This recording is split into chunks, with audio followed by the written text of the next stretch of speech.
अर्जुन द्वारा कृष्ण कृपा का स्मरण। धर्मराज यह अर्जुन से पूछते हैं, तेरे आत्मस्वरूप परमात्मा श्री कृष्ण कुशल से तो हैं, वे द्वारिका में ही हैं क्या? अर्जुन ने कहा, क्या बताऊं भाई, मेरे प्रभु ने मेरा त्याग किया है। जिन्होंने लाक्षागृह से हमें बचाया था वे अब तो स्वधाम पधारे हैं। प्रभु मुझे अंतकाल में साथ नहीं ले गए। उन्होंने मुझसे कहा कि तू जब मेरे साथ आया ही नहीं था तो फिर मैं तुझे अपने साथ कैसे ले जा सकता हूँ।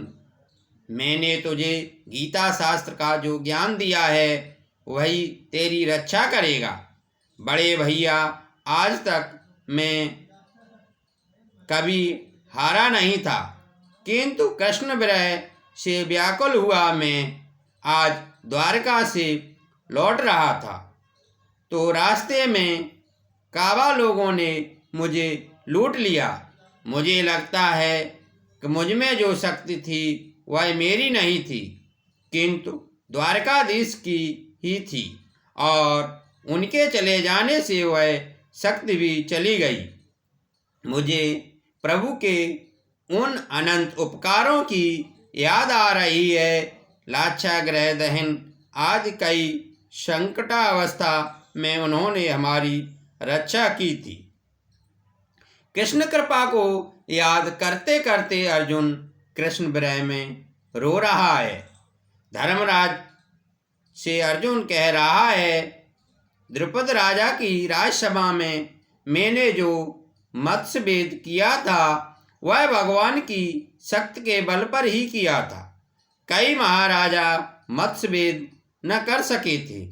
कर्ण ने सोचा कि मैं मत्स्यभेद करूं। कृष्ण ने सोचा कि कर्ण ने मत्स्यभेद कर दिया तो मेरा अर्जुन रह जाएगा और द्रौपदी कर्ण की हो जाएगी। ऐसा सोचकर ही श्री कृष्ण ने सभा में कर्ण का अपमान करवाया। कृष्ण ने एक दासी को द्रौपदी के पास भेजा। द्रौपदी ने हीन जात के कर्ण से विवाह करने से इनकार कर दिया था। मुझ में तो हिम्मत ही न थी, किंतु मुझ पर भगवान की कृपा दृष्ट थी, जिससे मुझ में शक्ति संचार हुआ और मैं उस दिन मत्स्यभेद कर सका।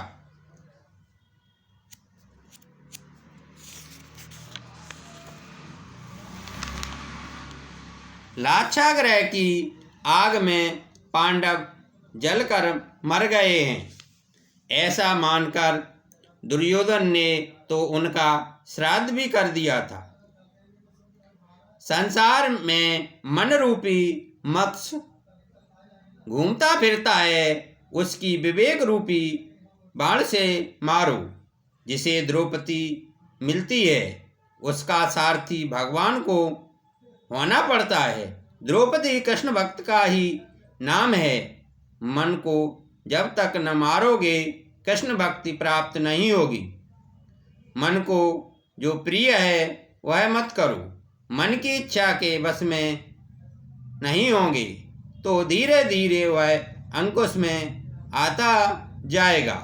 आज तक मौज शोक में, आनंद प्रमोद में, भोग में, पाप में कितना खर्च कर दिया उसका जीव कोई हिसाब ही नहीं रखता।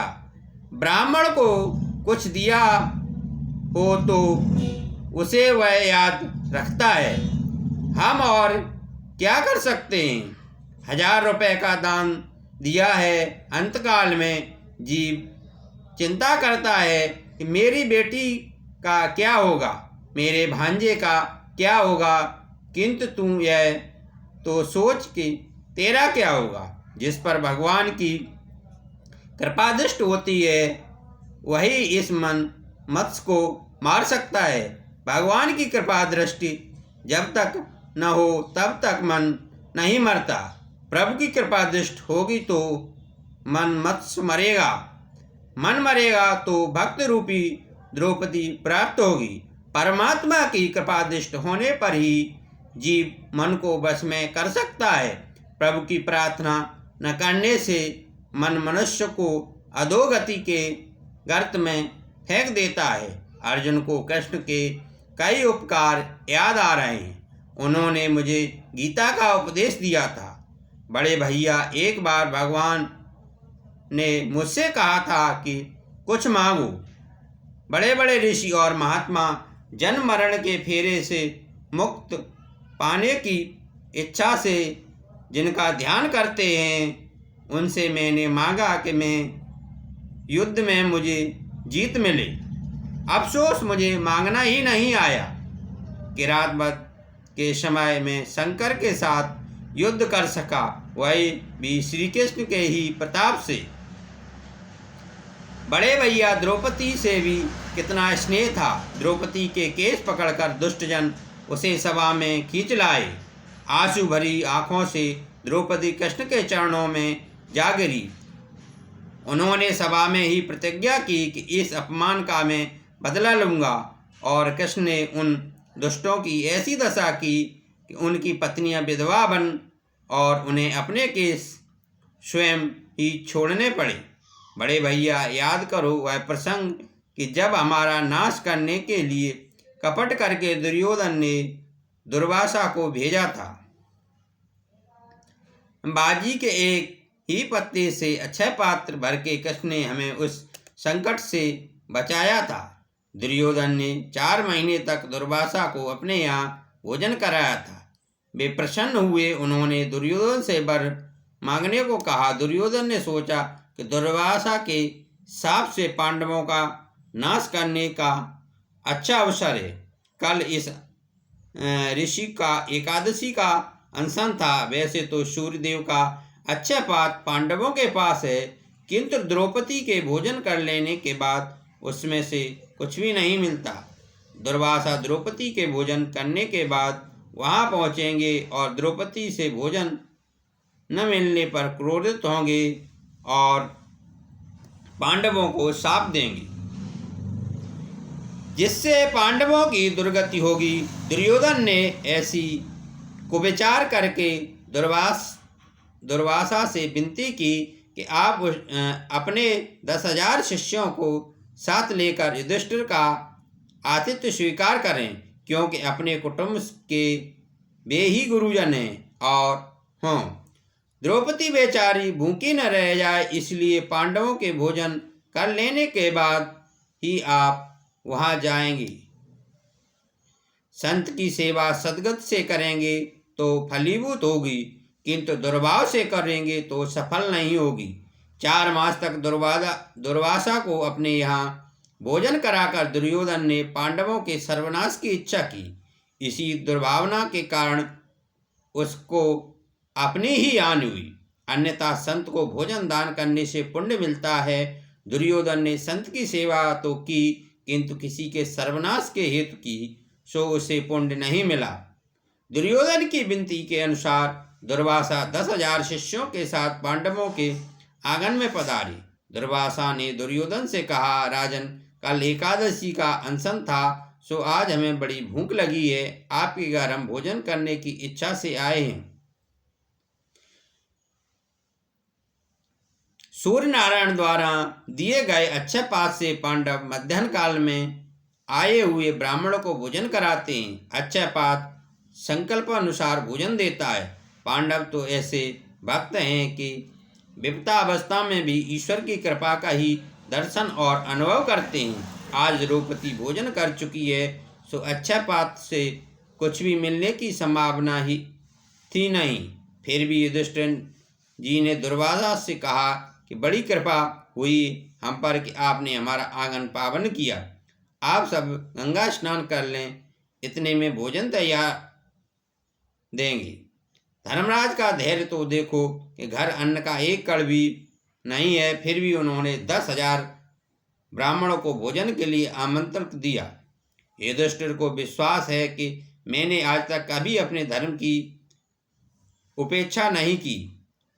इससे धर्म स्वरूप प्रभु मेरी रक्षा अवश्य करेंगे। भीम, अर्जुन, द्रौपदी आदि चिंता कर रहे हैं इन सब को भोजन कैसे कराएंगे। द्रौपदी भी सोचती है कि अब अच्छा पात्र भी काम नहीं आ सकता, क्योंकि मैंने भोजन कर लिया है। द्रौपदी दुख से कातर हो रही थी कि भोजन न मिलने से क्रोधित होकर दुर्वासा शाप देंगे और मेरे पांडवों का सत्यानाश हो जाएगा। द्रौपदी द्वारकाधीश की प्रार्थना करने लगी, नाथ मेरी लाज रखना, नहीं तो जगत तुम्हारी भी खिल्ली उड़ाएगा।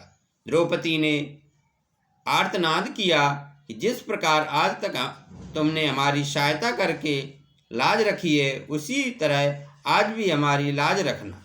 आज तो हम इन 10,000 संतों को भोजन न दे सकेंगे तो दुर्वासा शाप देंगे और हमारा सर्वनाश होगा।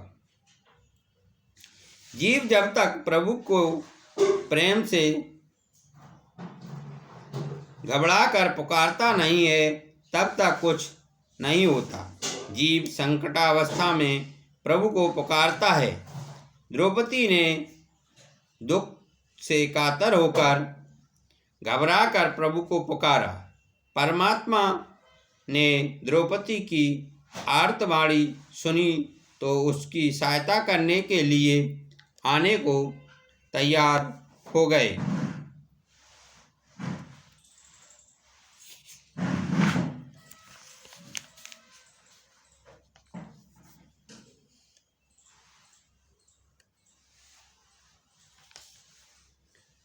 भक्त जब हृदय कीर्तन करता है तो भगवान का सिंहासन भी डोलने लगता है। भगवान जाने की तैयारी कर रहे थे, तब उत्थान का समय हो रहा था। रुक्मिणी थाल में मेवा लेकर आई थी। एक और रुक्मिणी कृष्ण से भोग लगाने का आग्रह कर रही थीं और भोग के बाद जाने को कहती थीं, तो दूसरी ओर द्रौपदी आर्तनाद कर रही थी। कृष्ण ने वहाँ जाने का सोचा तो रुक्मिणी पहले भोग का आग्रह करने लगी, तो भगवान ने कहा, 10,000 ब्राह्मणों को द्रौपदी वन में भोजन कैसे कराएगी। मैं तो चला, भोजन में भी वहीं कर लूँगा। द्वारकानाथ दौड़ते हुए द्रौपदी के उस कुटिया में आए जहाँ वह बड़ी तन्मयता से प्रार्थना कर रही थी। भगवान वहीं प्रकट हुए। इस प्रकार तन्मयता से कीर्तन करो कि भगवान बाहों में लेकर तुमसे कहें कि आंखें खोलो, मैं आ गया।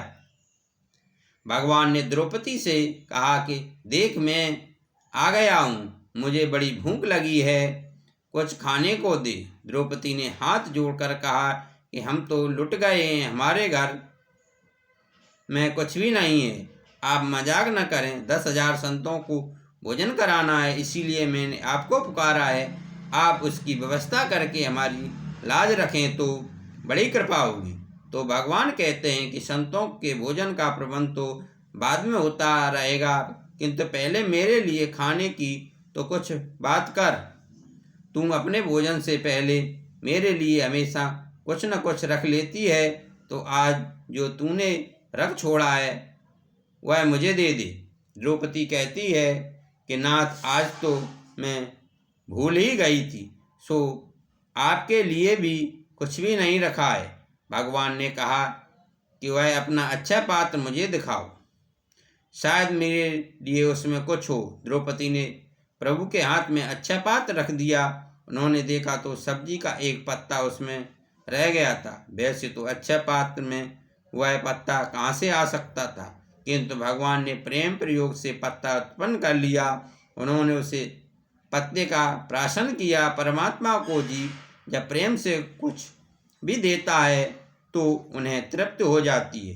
अंतर्यामी रूप से वे सभी जीवों में व्याप्त हैं, अतः उनकी जब तृप्त होती है तो सभी जीव भी तृप्त होते हैं। परमात्मा को हजारों बार मनाओ, तब कहीं किसी दिन से वे भोग लगाते हैं। कन्हैया को रोज भोग लगाओ, किसी दिन कुछ भी ग्रहण करेंगे तो भी तुम्हारा बेड़ा पार हो जाएगा। परमात्मा को अल्पमात्र में भोजन कराओ तो सारे जगत को भोजन कराने का पुण्य मिलेगा। भगवान द्रौपदी से कहते हैं कि आज जगत के सभी जीव तृप्त हो गए। भगवान दुर्वासा और अन्य 10,000 संत सभी तृप्त हो गए। युधिष्ठिर ने जाते हुए ब्राह्मणों को रोकने की आज्ञा दी। भीम संतों को बुलाने गया तो वहां से वे तृप्त ही डकार ले रहे थे। वे भोजन करने के लिए आने का नाम ही नहीं लेते थे। दुर्वासा ने सोचा यह काम कृष्ण का ही हो सकता है। उन्होंने भीम से पूछा कि कहीं द्वारका से कृष्ण तो नहीं आए हैं। भीम ने कहा कि वे तो कभी के आए हुए हैं और द्रौपदी से बातचीत कर रहे हैं। वे तो कहते हैं कि दुर्वासा तो मेरे गुरु हैं, सो मैं उनको आज प्रेम से भोजन कराना चाहता हूँ। दुर्वासा ने कहा कि कृष्ण मेरे गुरु के भी गुरु हैं, मैं उनका गुरु नहीं हूँ। अब मुझे भोजन करने की कोई आवश्यकता नहीं है। तुम्हारा संयम, सदाचार, धर्म पालन, कृष्ण भक्ति, कृष्ण प्रेम देखकर मुझे बिना भोजन किए ही तृप्त हो गई है। मैं संतुष्ट हूँ। दुर्वासा ने आशीर्वाद दिया कि तुम्हारी पांडवों की विजय होगी और कौरवों का विनाश होगा। बड़े भैया सेवा दुर्योधन ने की और आशीर्वाद आपको मिला। शंकर स्वामी कहते हैं कि यदि जीव और ब्रह्म एक न हो तो श्री कृष्ण पत्तों का प्राशन करें और दुर्वासा तृप्त हों। ऐसा कैसे हो सकता है? जीव और ईश्वर का भेद आभास मात्र है और तत्व तो एक ही है। हरि ओम। शांति शांति शांति।